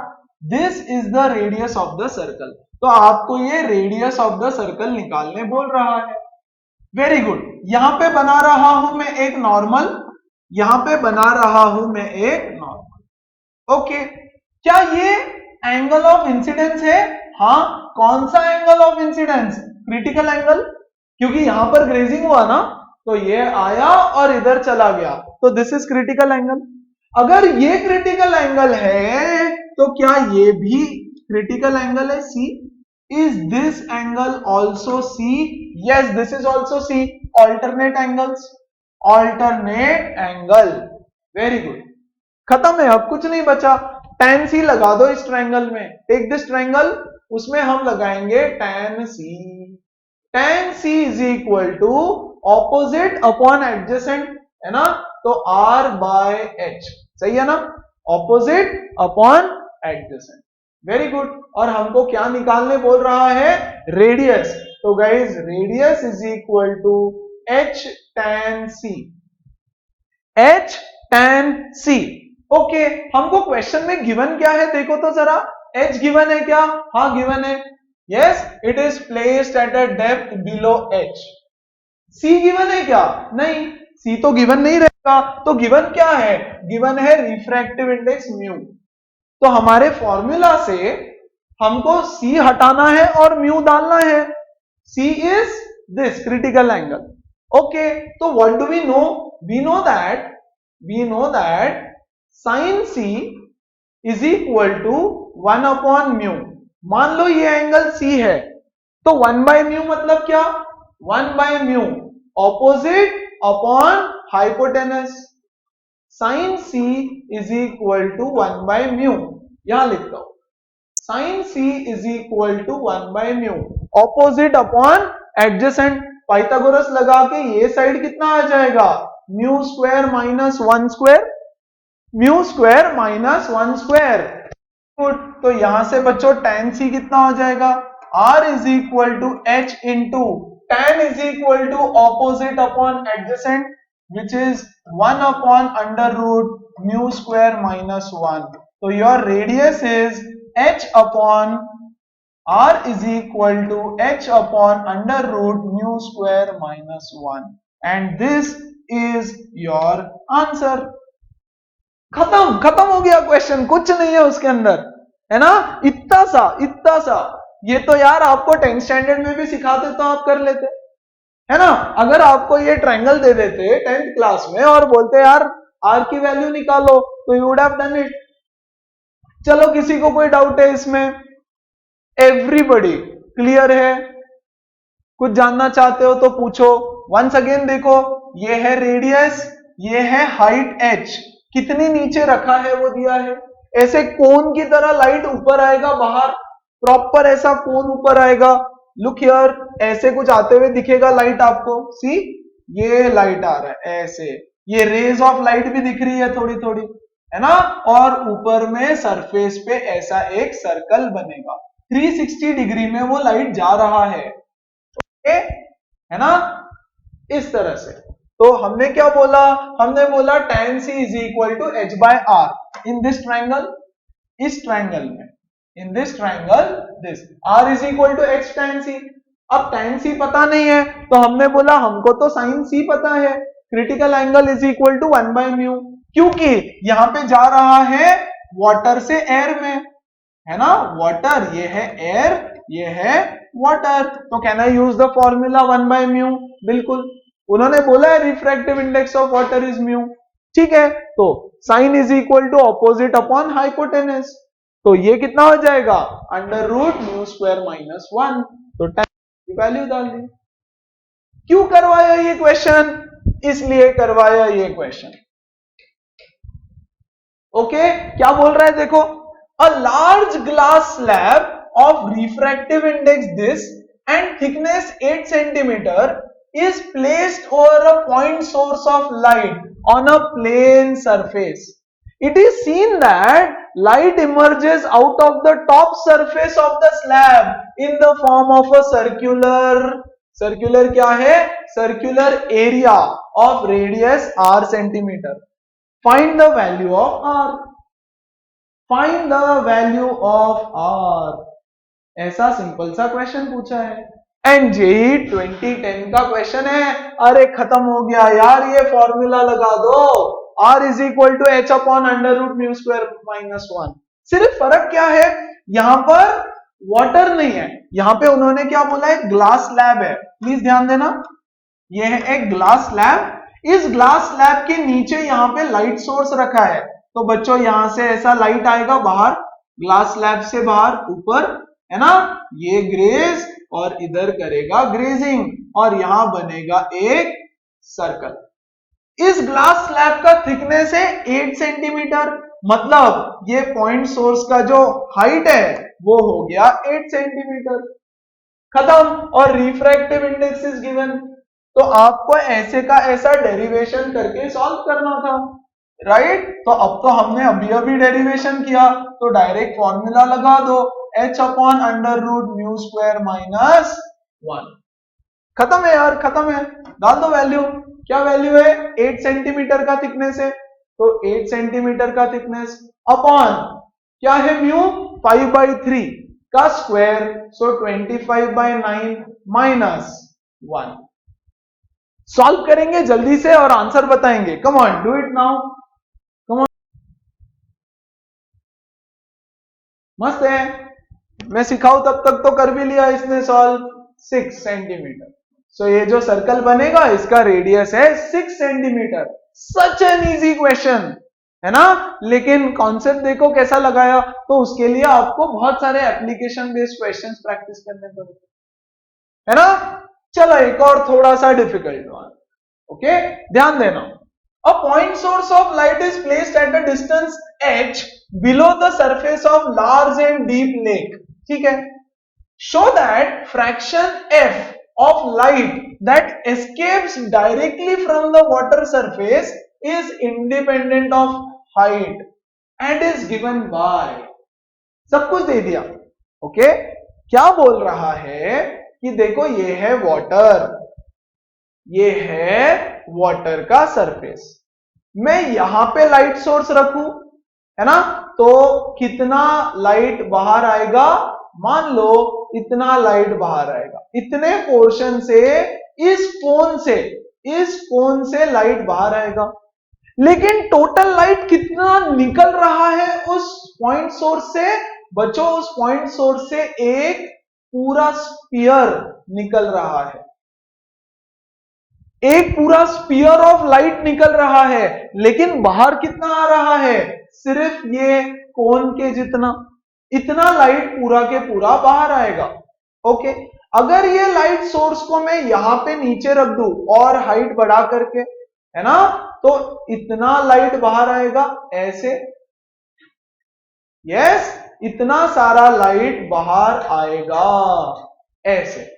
यस, लेकिन एक्चुअली तो वो इतने बड़े स्फीयर में फैलने वाला है। ओके, है ना। तो क्वेश्चन में बोल रहा है कि show that the fraction of light that is coming out, कितना लाइट टोटल बाहर निकल रहा है? मान लो 100 लाइट बाहर निकल रहा है, 100। यस, 100 लाइट उसमें से बाहर निकल रहा है, 100 रेज ऑफ लाइट।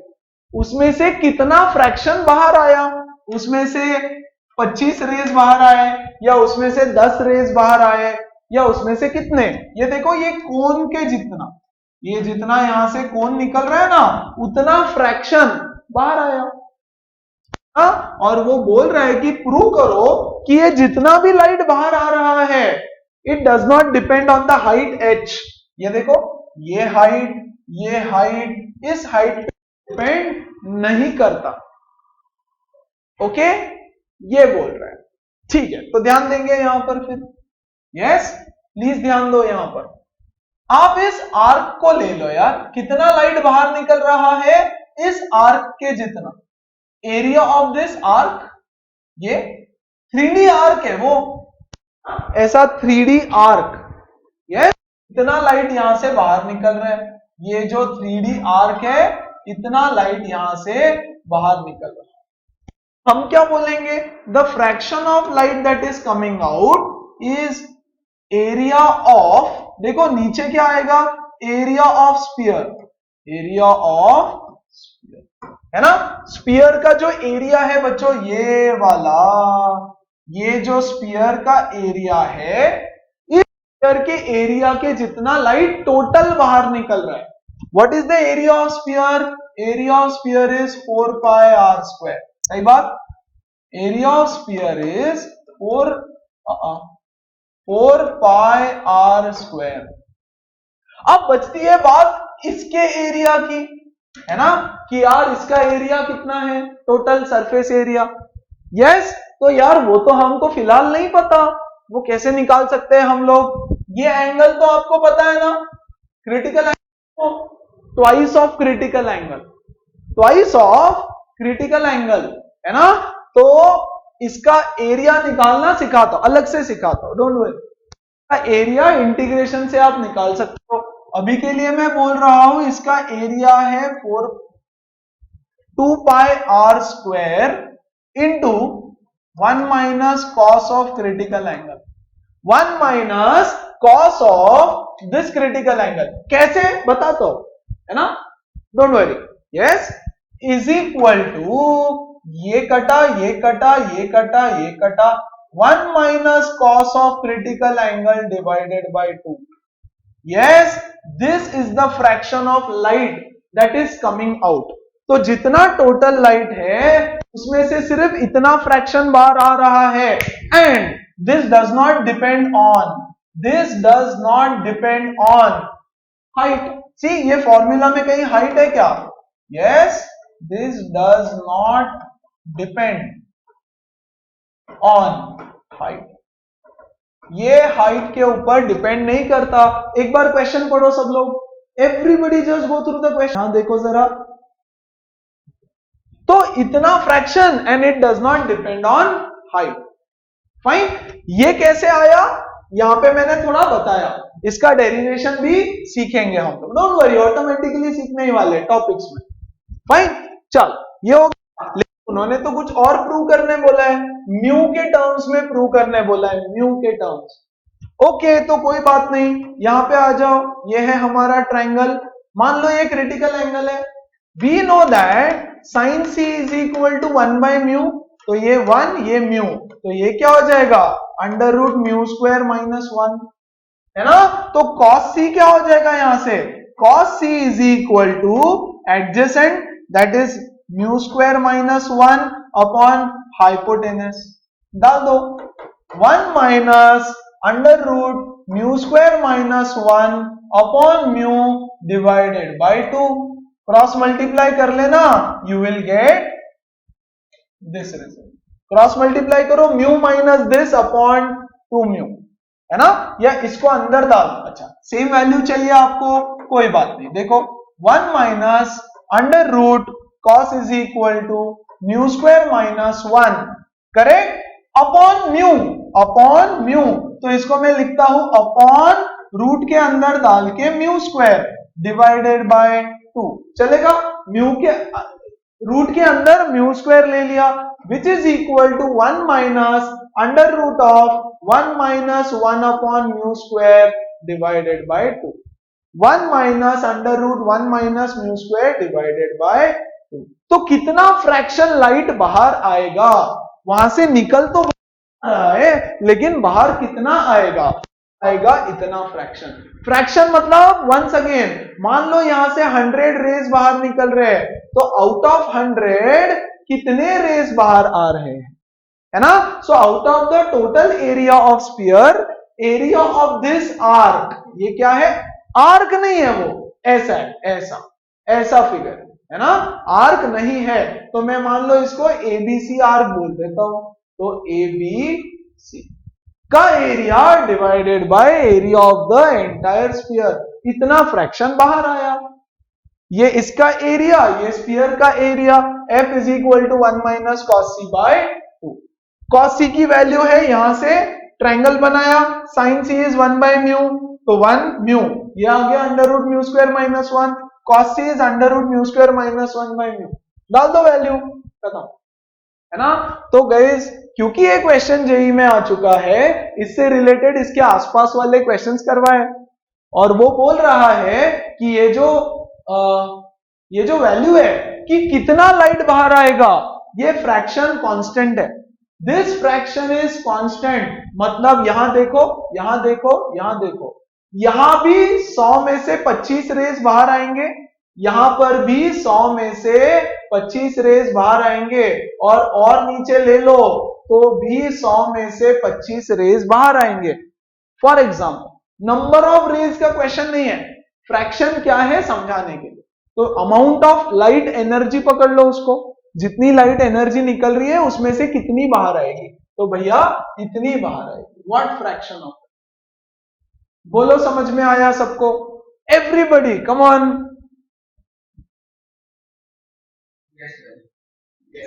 ग्रेट, है ना। So I guess that was our last question for today. हाँ, इसके बाद थोड़ा सा थ्योरेटिकल चैप्टर, थोड़े से concepts on applications, applications of total internal reflection. Theory है सब कुछ, बुक से भी पढ़ लेना, समझा भी देता हूं फटाफट। Okay guys, actual diamond is this, this is actual diamond. ये दिख रहा है, पत्थर है। एक काम करना, गूगल पे जाओ मतलब सर्च करो गूगल पे अनकट डायमंड, ऐसे सर्च कर लेना, अनकट डायमंड, है ना। तो आपको ऐसे पत्थर मिलेंगे, कुछ पत्थर तो ऐसे मिलेंगे वंस अगेन कि ये ऐसा, ये तो भी ठीक है ना। कुछ पत्थर तो ऐसे मिलेंगे जिसको अगर आप रोड पे देखो तो आप लात मार के आगे चले जाओगे। सो डायमंड ऐसा दिखता है एक्चुअल में, जब डायमंड को आप निकालते हो अर्थ से बाहर तो ऐसा दिखता है। तो इसको इसमें कन्वर्ट करना होता है, ऐसा शाइनी सरफेस, इतना शाइनिंग डायमंड कैसे बनता है? By using the concept of total reflection. Okay, ये जो डायमंड है या ये जो मटेरियल है ना, ये मटेरियल इंपॉर्टेंट है ना। ये कोई भी पत्थर को हम ऐसा बना सकते हैं क्या? नहीं बना सकते। कोई भी पत्थर को क्या हम ऐसा बना सकते हैं? Not possible. नहीं तो फिर तो डायमंड की कोई वैल्यू ही नहीं रहती। ये जो पत्थर है जो हमको जमीन के नीचे मिला गाइस, इसका रिफ्रैक्टिव इंडेक्स होता है 2.42, है ना, और इसका क्रिटिकल एंगल होता है 24 डिग्री। इसका क्रिटिकल एंगल होता है 24 डिग्री। अब इसका मतलब क्या है? इसका मतलब ऐसा है कि ये पत्थर लेते हैं, इस पत्थर को लेते हैं और इसको ऐसा कट करते हैं। I don't know how clearly you are able to see this image. Pretty clear, वैसे तो प्रीटी क्लियर है। इसको देखो कितने सारे सरफेसेस बनाए हुए हैं इस पे, ऐसे ऐसे सरफेसेस बनाए हुए हैं बहुत सारे। सी, ऐसे ऐसे ऐसे सरफेस बनाए हुए हैं, इफ यू कैन सी। तो ये पत्थर को कट करके ऐसा बनाया गया है। See how many surfaces, how many faces. तो उसको ऐसे कट किया गया है, ऐसे कट किया गया है कि ये जो क्रिटिकल एंगल है, ये जो क्रिटिकल एंगल है, ये 24 डिग्री अगर होता है तो आप उसको ऐसे कट करो, इतने सारे फेसेस में कट करो, तो होगा क्या? होगा ये कि ये, okay, I'll just draw it like this guys, I will just draw it like this, है ना। ये लाइट यहां से एंटर किया, यहां पे फॉल किया, यस, ये जो यहां जो एंगल ऑफ इंसिडेंस रहेगा ये 24 से बड़ा रहेगा। ओके, पहला इंसिडेंस ऐसा होना चाहिए कि 24 से बड़ा हो जाए critical angle, angle of incidence 24 से बड़ा हो जाए। उसके बाद हमको कुछ नहीं करना है ना। यहां से अंदर जाएगा, फिर से रिफ्लेक्ट होगा, यहां फिर से रिफ्लेक्ट होगा, यहां फिर से रिफ्लेक्ट होगा, टोटल इंटरनल रिफ्लेक्शन होते जा रहेगा, होते जाएगा, होते जाएगा। अंदर के अंदर लाइट रिफ्लेक्ट करता रहेगा, है ना। और कभी तो बहुत टाइम बाद जब बाहर आएगा, है ना, तो ऐसे शाइन करेगा। यस, और एक चीज नोटिस करना, डायमंड हर जगह से नहीं शाइन कर रहा है। देखो यहां पे शाइनी स्पॉट है, मतलब यहां से लाइट बाहर आया है, अब भी यहां शाइनी स्पॉट है, मतलब यहां से लाइट बाहर आया है। यहां एक स्पॉट है, यहां है, यहां है, यहां है ना। आप उसका थोड़ा सा डायरेक्शन चेंज कर दो। आपके हाथ में डायमंड है, इधर से देखोगे तो ऐसे शाइन करेगा, इधर से देखोगे तो शायद आपको ये वाले स्पॉट शाइन करते हुए दिखाई दे, ये वाला स्पॉट, ये वाला स्पॉट, ये वाला स्पॉट, ये वाला स्पॉट। तो एंगल का खेल है सारा। क्यों एंगल का खेल है? क्या खास है इस 24 डिग्री क्रिटिकल एंगल में? इसमें यह खासियत है, यस, कि अगर लाइट इंसिडेंट रे का एंगल क्या क्या हो सकता है? इंसिडेंट रे का एंगल हो सकता है 0, 1, 2, 24, 25, 26 up to 90 degree. Angle of incidence हो सकता है 0 से लेकर के 90 डिग्री। ओके, अगर एंगल ऑफ इंसिडेंस 0 से लेकर के 23 तक कुछ भी रहा, 0 से 23 तक कोई भी एंगल ऑफ इंसिडेंस रहा तो लाइट बच्चों बाहर आ जाएगा, है ना। लेकिन उसके अलावा 24 से लेकर के 90 तक कोई भी एंगल ऑफ इंसिडेंस अगर इसको मिला तो ये अंदर के अंदर रिफ्लेक्ट हो जाएगा। तो प्रोबेबिलिटी क्या है, यहां देखो कितने सारे एंगल ऑफ इंसिडेंसेस है। 24 से 90, कभी 24 होगा, कभी 38 होगा, कभी 46 होगा, कभी 52 होगा, कभी 59 होगा, कभी 72 होगा, राइट, कभी 24 होगा। यस, तो 24 होगा तो ग्रेस करके बाहर आ जाएगा, है ना। और कभी 16 होगा, जब 16 होगा तो बाहर आ जाएगा, राइट। मतलब प्रोबेबिलिटी ये है कि क्योंकि ये इतने सारे नंबर्स है, इतने सारे हमारे पास ऑप्शंस है, हमारे पास मतलब इसके पास, राइट, कि इसको अंदर के अंदर कैसे घुमाया जाए, टोटल इंटरनल रिफ्लेक्शन कैसे करवाया जाए। और इसीलिए इसका कटिंग, ये जो सरफेसेस दिख रहे हैं ना इतने सारे, ये बहुत ज्यादा इंपॉर्टेंट है कि इसको कट कैसे किया जाए, इसको कट कैसे किया जाए, है ना। And that makes it very expensive. हर कोई कट नहीं कर सकता। पहले तो ये पत्थर रेयरली मिलते हैं, रेयरली मतलब कम है, ऊपर से कटिंग, तो कटिंग का कॉस्ट है, सारा खेल वहीं पे है ना। और ये पत्थर को पहचानना भी आर्ट है, बोलते हैं ना, यस, डायमंड की पहचान स्पेसिफिक लोग कर सकते हैं, है ना, हीरे की पहचान जौहरी ही जानता है। तो ये स्पेसिफिक पत्थर को पहचानना जरूरी है, and that is why it is special कि यार इतना सारा एंगल ऑफ इंसिडेंस। चलो कोई डाउट है क्या, आगे बढ़ा जाए। Yes, so that's why diamonds are special, है ना। और क्या एप्लीकेशन है यार इसका, और भी एप्लीकेशंस है। मिराज, मिराज तो पता ही है आपको, 10th क्लास में भी सीखा है सब लोगों ने, है ना। देखो यहाँ पे, अच्छा मिराज क्या है बेसिकली, हैव अ लुक।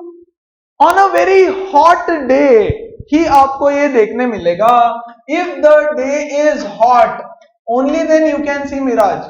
सब लोगों ने देखा है, आई एम श्योर, सिर्फ सब लोगों ने उस पर थिंकिंग नहीं किया है, सब लोगों ने उस पर ध्यान नहीं दिया है। समर में अगर आप एक रोड पे जा रहे हो, yes, if the road is made up of tar, और आप अगर उस पे जा रहे हो तो दूर से देखा तो ऐसा लगेगा कि पानी है रोड के ऊपर, ये देखो ऐसा पानी दिखाई देता है, पास जाओगे तो गायब हो जाता है, कुछ नहीं रहता, फिर और आगे पानी दिखेगा, वहां तक पहुंचोगे फिर गायब हो जाता है। That effect is a mirage effect. Not just this, have a look at this. सोचो अगर कभी ऐसा हो कि आप बैठे हो सी शोर पे और आपको आसमान में बोट दिखाई दे, आसमान में boat, and this was one of the rarest phenomenons. वैसे रेयर नहीं है, बहुत दिखता है, बहुत दिखता है, लेकिन ये कैप्चर किया गया है ना। तो ये कैप्चर में देखो यार, पानी यहां पर है, वाटर इज हियर, तो एक्चुअली ये बोट यहां पर है, एक्चुअली ये बोट यहां पर है, यस, लेकिन ये दिखाई देती है आसमान में ऊपर। हमको लगता है कि बोट ऊपर हवा में है, यस, या रादर हवा में नहीं, बट ऐसे ऊपर दिखती है, ऊपर देखना पड़ेगा। This is also due to total internal reflection, और मिराज इफेक्ट बोलते हैं इसको, है ना। ये सब कैसे होता है, ये सब कैसे होता है, यहां आ जाओ। ओके, सिंपल, एकदम सिंपल फिनोमिनन, ठीक है। ऑन अ हॉट डे, ये जो आपका अर्थ सरफेस है वो बहुत गर्म है, गर्म होने की वजह से बच्चों the air near the surface is hot and the air ऊपर की तरफ इज कोल्ड, ठंडा होता है ऊपर का एयर, और नीचे अर्थ सरफेस की वजह से एयर बहुत हॉट हो जाता है।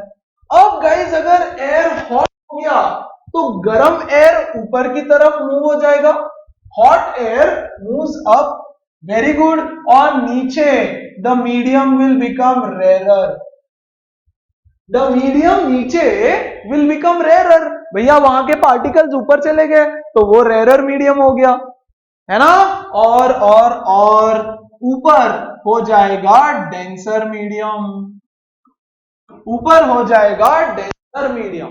Very good. अब देखो ये है ट्री, ये ट्री से रे ऑफ लाइट नीचे आया, यार बहुत सारी लेयर्स है यहाँ पे, ये एक लेयर एयर की, ये दूसरी लेयर, ये तीसरी लेयर, ये चौथी लेयर, ये fifth layer, so many layers of air वहां पर है। ये है आपका ट्री, ये ट्री से लाइट आया, डेंसर से रेरर, यहां पे हुआ रिफ्रैक्ट, डेंसर से रेरर, यहां पे हुआ रिफ्रैक्ट, डेंसर से रेरर, यहां पे हुआ रिफ्रैक्ट, डेंसर से रेरर। जब यहां पर रिफ्रैक्ट करने की कोशिश करेगा तो यहां से हो जाएगा टोटल इंटरनल रिफ्लेक्शन, और इस इंसान की आंखों में रेज जाएंगे। इसको लगेगा कि ये रेज कहां से आए, ये रेज यहां से आया नीचे से, तो ये ट्री का उल्टा इमेज नीचे दिखता है, और क्योंकि इसका इमेज दिखता है, वाटर में ऐसा रिफ्लेक्शन दिखता है, तो हमको लगता है कि नीचे वाटर और वाटर में ये ट्री का रिफ्लेक्शन दिखाई दे रहा है ना। क्या ऐसा सचमुच है? नहीं, सब धोखा है। किसका? टोटल इंटरनल रिफ्लेक्शन का। यहां देखो जरा, this is the angle of incidence, refraction, angle of incidence थोड़ा बड़ा हो गया, एंगल ऑफ इंसिडेंस और बड़ा हो गया, एंगल ऑफ इंसिडेंस बच्चों और बड़ा हो गया। Eight this point it becomes greater than critical angle, और यहां पर हो जाता है टोटल इंटरनल रिफ्लेक्शन, और ऐसे लगता है कि रे यहां से आया, और क्योंकि ट्री उल्टा दिखा तो मुझे लगा कि नीचे पानी है ना, है नहीं। ठीक है, अच्छा बोट वाला केस देखो तो जरा, बोट, इधर भी यही हाल है, इधर भी यही हाल है। एक्चुअल रे यहां से निकला है ना, लेकिन रिफ्रैक्ट होते, अच्छा थोड़ा सा डायग्राम गड़बड़ है, डोंट वरी अबाउट दैट। ये होते ऐसे आंखों में जाएगा, यहां पे हो जाएगा टोटल इंटरनल रिफ्लेक्शन, यहां से रे ऑफ लाइट ऐसा आंखों में जाएगा, तो हमको लगेगा कि ये बोट यहां पर है, ऊपर कहीं पर, जबकि ऐसा कुछ है नहीं। These are the phenomenon related to total internal reflection, जो हमको नेचर में दिखाई देता है। भैया मिराज नेचर में दिखाई दे रहा है ना। चलो, मिराज में किसी को कोई डाउट है तो पूछो, come on. Next application is your optic fibre.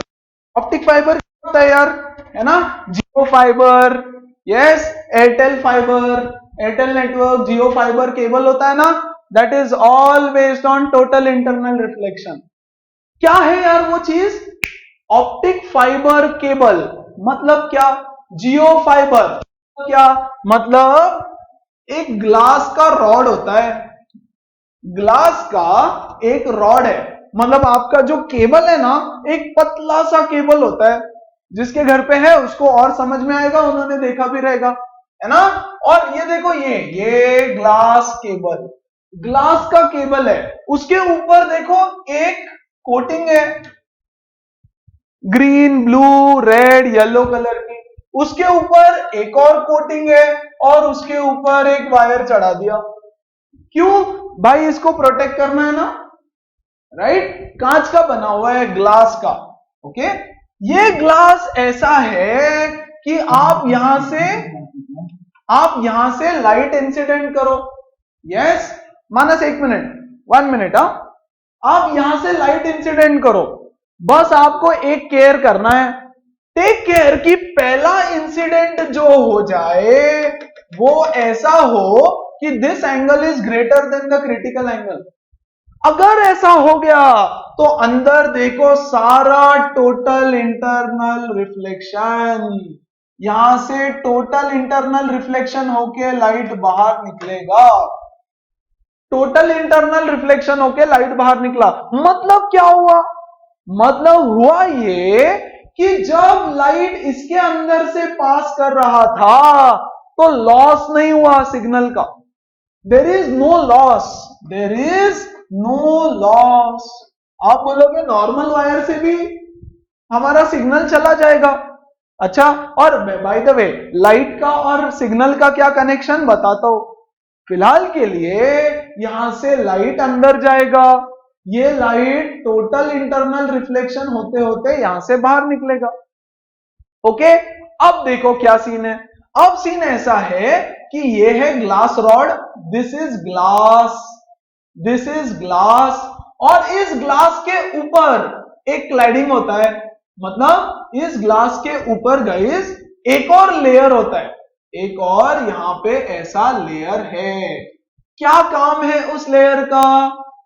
यहां देखो, यहां देखो, ये जो ग्लास है इसका रिफ्रैक्टिव इंडेक्स है मान लो μ1, और ये जो इसके ऊपर देखो एक कोटिंग किया है, इस कोटिंग का रिफ्रैक्टिव इंडेक्स है μ2, है ना। तो ये ऐसे मटेरियल है जिसमें μ1 इज ग्रेटर देन μ2, है ना। मतलब ये जो ग्लास रॉड है this is a denser medium, and ये जो है this is a rarer medium. denser medium or rarer medium. Now when light will try to travel from a when light will try to travel from a denser to rarer medium, total internal reflection होगा। Okay, कुछ तो गड़बड़ हुई है। Okay, अच्छा ये move हो गया। Give me 1 second guys, give me a moment. Okay, anyways forget that, यहां ध्यान दे दो। यस, ये है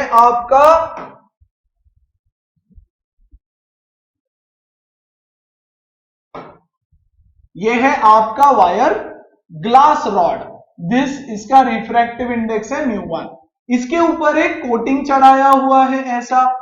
यस, इसका रिफ्रैक्टिव इंडेक्स है बच्चों μ2, इसका रिफ्रैक्टिव इंडेक्स है μ2, μ1 इज ग्रेटर देन μ2। तो ये है आपका डेंसर मीडियम, ये है आपका रेरर मीडियम, और इसके ऊपर होता है बच्चों इंसुलेशन, है ना। इसके ऊपर आपका इंसुलेशन होता है, ये ऐसा, और इस तरह से बनता है आपका ऑप्टिक फाइबर केबल। अब यहां से लाइट रे अंदर जाएगा, टोटल इंटरनल रिफ्लेक्शन होते होते होते होते होते से बाहर। The only biggest advantage is no loss of energy, no loss of energy, है ना। कैसे काम करेगा, कैसे काम करेगा? ओके, फिलहाल के लिए इंटरनेट कनेक्शंस में कैसे काम करता है इंटरनेट कनेक्शन। अब अच्छा देखो, ऐसा दिखता है optic fibre, these are the optic fibres. ये देखा इस कहीं पे, ये शो पीस कहीं पे ना कहीं पे तो देखा ही होगा यार, आई एम श्योर देखा होगा। ये है ऑप्टिक फाइबर केबल्स, है ना, और उसके टिप के ऊपर लाइट दिख रहा है। ओके, यहां देखो कैसे काम करता है। Okay, I don't have a slide here, ध्यान दो अच्छे से, है ना। टेलीकम्युनिकेशन में कैसे काम करता है? टेलीकम्युनिकेशन मतलब इंटरनेट है, यस, उसमें कैसे डेटा को सेंड करता है। मान लो यहां पर लिखा हुआ है एस लिखा हुआ है, SSR लिखा हुआ है, SSR लिखा हुआ है। अब यार ये वायर तो इतना पतला है, बहुत थिन है, एक वायर, एक केबल, है ना, देखो थिन है, इतना थिन है, तो थिन वायर SSR ये सिग्नल कैसे ट्रांसफर करेगा? नहीं कर सकता है। तो ये एक वायर, ये दूसरा वायर, ये तीसरा वायर, तीसरा ग्लास रॉड, ये चौथा ग्लास रॉड, ये पांचवा ग्लास रॉड, है ना, ऐसे सारे कनेक्टेड होते हैं इसके ऊपर, पूरे इतने सारे ग्लास रॉड्स, ठीक है। ये जो S है, ये S का ये पॉइंट यहां से जाएगा और यहां पे ये डॉट बनेगा, यहां से जाएगा और यहां पे एक सिग्नल बनेगा, ऐसे करते करते यहां पे पूरा SSR आपको दिखाई देगा। तो what are we transferring? We are transferring ये इससे निकलने वाला लाइट हम यहां पे ट्रांसफर कर रहे हैं। एक केबल से तो हो नहीं सकता, एक ग्लास रॉड से हो नहीं सकता, देयरफॉर बंडल बनाया जाता है ऐसा, बंडल ऑफ ग्लास रॉड्स, और इस बंडल को बोलते हैं pipe, light pipe, light pipe. और ये लाइट पाइप, इसका इमेज यहां पे हमको बना के देगा, इसका इमेज यहां पे बना के देगा। इसका एप्लीकेशन ये देखो यहां पे, एंडोस्कोपी, स्टमक में क्या करते हैं डॉक्टर, एंडोस्कोपी, आपके स्टमक का इमेज चाहिए है ना, तो आपके माउथ से कोई तो एक रॉड अंदर डालते हैं, I don't know how many of you know, very common, pretty common thing nowadays. ये ऑप्टिक फाइबर का पूरा पाइप आपके स्टमक में डाल दिया, यहां पर देखो, यहां पे जो भी इमेज है पूरी इमेज दिखाई देगी। कैसे हो रहा है ऐसे, मतलब यहां से वो एक लाइट इमिट करते हैं है ना, और इसका इमेज यहां से जा करके यहां पर उसका इमेज आपको दिखाई देगा। लाइट पाइप का यूज होता है उसमें, यस। वेरएज टेलीकम्युनिकेशन में ये था लाइट पाइप का यूज, वेरएज टेलीकम्युनिकेशन में, यार टेलीकम्युनिकेशन में तो हमको लाइट थोड़ी ना ट्रांसफर करना है, we are not transferring light, हम तो डेटा ट्रांसफर कर रहे हैं, तो डेटा का लाइट से क्या कनेक्शन, कोई बात नहीं। देखो यहां से, यार ये सब तो मैं ऐसे बता रहा हूं ताकि आपको थोड़ा पता चले, इतना डिटेल में सिलेबस में नहीं है, टेंशन मत लो, है ना, यस, क्योंकि ये चीजें आप डे टू डे लाइफ में बहुत ज्यादा देखते हो, इसीलिए समझा रहा हूं, ओके। तो टेलीकम्युनिकेशन में क्या होगा, आपका कुछ डेटा है ना, ये डेटा आप पास करते हो एक डिवाइस से, ये डिवाइस इस डेटा को, यस, लाइट कन्वर्ट करता है ऑप्टिकल सिग्नल में, ऑप्टिकल सिग्नल, है ना, ऑप्टिकल सिग्नल मतलब लाइट वाला सिग्नल, और ये जाता है आपके फाइबर केबल के थ्रू, यहां पर फिर से वो डिवाइस लगाया जाता है और ये कन्वर्ट करता है उस ऑप्टिकल सिग्नल को दोबारा आपके डेटा में। This device is called as transducer. Transducer आपका डेटा है, डेटा को कन्वर्ट करता है ऑप्टिकल सिग्नल, ऑप्टिकल सिग्नल मतलब लाइट मान लो आप, और ये लाइट, अब ये डेटा ट्रैवल कर रहा है विदाउट एनी लॉस या मिनिमम लॉस से, और फिर से यहां ट्रांसड्यूसर में गया, ट्रांसड्यूसर उसको कन्वर्ट करेगा फिर से डेटा में। अब ट्रांसड्यूसर कैसे काम करता है, ये अपने हायर एजुकेशन में और पढ़ लेना, probably you take electrical engineering, electronics engineering, तो शायद वहां पे पढ़ लोगे कि कैसे काम कर रहा है ना, और इस तरह से आपका डेटा ट्रांसफर होता है ना। तो मेडिकल में इसका यूजेस है, टेलीकम्युनिकेशन में इसका यूजेस है, और हमने देखा मिराज में उसका यूजेस है, और डायमंड्स में उसका application of total internal reflection. ठीक है, तो आज का सेशन पूरा था अबाउट टोटल रिफ्लेक्शन, एकदम बेसिक से जेई वाले सारे क्वेश्चंस कराए, है ना, इससे ज्यादा नहीं बनते हैं, ओके। और भी प्रैक्टिस सेशंस में और करेंगे हम रिवीजन में, है ना, और एप्लीकेशंस ऑफ टीआईआर।